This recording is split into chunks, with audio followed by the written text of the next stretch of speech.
ఇబ్బంది కలగకుండా క్యూలను పాటించాలి please.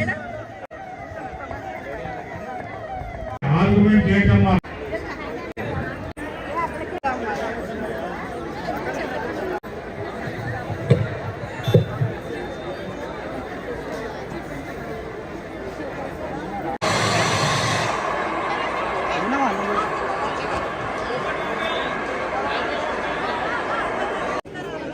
Bluetooth mode. Play by USB drive.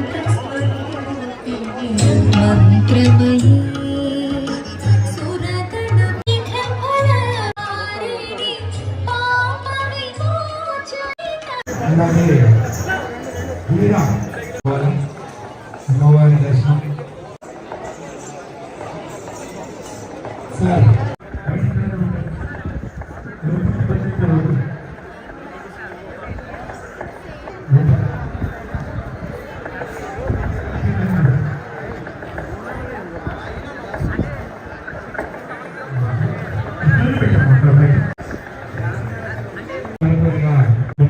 భక్తులు కూడా దర్శనం కలిగించే అవకాశం.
మాకేం తెలుసు మీ ఆఫీస్లో ఉంటే నన్ను అడుగుతాడు న్యూస్ స్టూడియో నన్ను అడుగుతాడు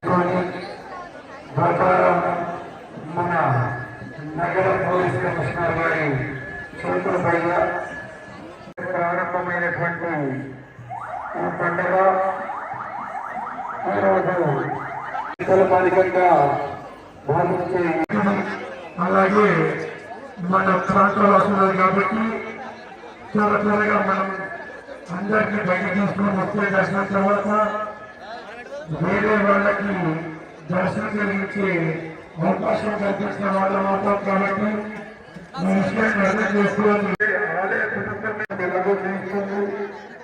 అందరూ అలాగే వచ్చిన భక్తులకు మనవి చేస్తూ ఉన్నాను. మాటం గారు అమ్మగారు దర్శనం చేశారు. అదేవిధంగా దేవాదాయ శాఖ కమిషనర్ గారు హనుమంతరావు గారు అమ్మగారు దర్శనం చేశారు. వారికి ఆలయ కమిటీ తరఫున సాదరంగా స్వాగతం పలుకుతూ మన వినోద్ కుమార్ గారిని శాలువాతో సన్మానించాల్సిందిగా కోరుతున్నాం. 2 నిమిషాలు మాట్లాడాల్సిందిగా. ఉండే మనము స్కూల్ డేస్ కాలేజ్ డేస్ అంతా కూడా ఈ ఏరియాలో జరిగింది. ప్రతి మూనానికి ఇక్కడికి వస్తాను. అందరూ బాగుండాలని అందరి గురించి ప్రే చేశాను. ముఖ్యంగా ఎవరికి ప్రాబ్లం రాకుండా అందరూ హ్యాపీగా ఉండాలని ప్రే చేశాను. ఇక్కడ టెంపుల్ వాళ్ళు కూడా ఎంతో ప్రేమలో అటెండ్ అయ్యి పూజ జరిపిస్తారు. శెట్టి గారు ఇక్కడ దర్శించుకోవడం, గౌరవం సమర్పించడం అనేది మన అదృష్టం. అదేవిధంగా అమ్మవారి కటాక్ష విగ్రహాలు ఉంటే వరుసగా హైకోర్టు జడ్జిగా వారు వరుసగా బిజీ ఉన్నప్పటికీ ఈరోజు దాదాపుగా 6-7 టెంపుల్స్ దేవస్థానాలకి వారు అమ్మవారి దేవాలయాలకి వెళ్ళడం, బోనాలు సమర్పించడంలో భాగంగా ఇక్కడికి రావడం జరిగింది. లాల్ దర్వాజా సింహాని టెంపుల్ అనేది పేరు ప్రఖ్యాతంగా ఈరోజు జరుగుతుంది. పోలీస్ వారు ఇతర డిపార్ట్మెంట్, ఎన్విరాన్మెంట్ డిపార్ట్మెంట్ సహకారంతో జరుగుతుంది. హైకోర్టు జడ్జి గారు ఏ ప్రాంతాల్లో ఉండి కొద్దిగా మొత్తం కూడా ఈ ఏరియాలో చదువుకొని టోటల్గా మొత్తం విద్యాభ్యాసం చేస్తున్న ఆ యొక్క స్మృతులని మర్చిపోకుండా అమ్మవారికి ప్రతి సంవత్సరం కూడా భవనం సమర్పించడం అనేది విశేషం. మన సంస్కృతి సంప్రదాయాలు మర్చిపోకుండా, ప్రాంతాన్ని మర్చిపోకుండా సేవలు చేస్తున్నటువంటి హైకోర్టు జడ్జి గారికి దేవస్థానం తరఫున, దేవాదాయ శాఖ తరఫున కృతజ్ఞతలు మరియు నమస్కారాలు తెలియజేస్తున్నాం. Thank you.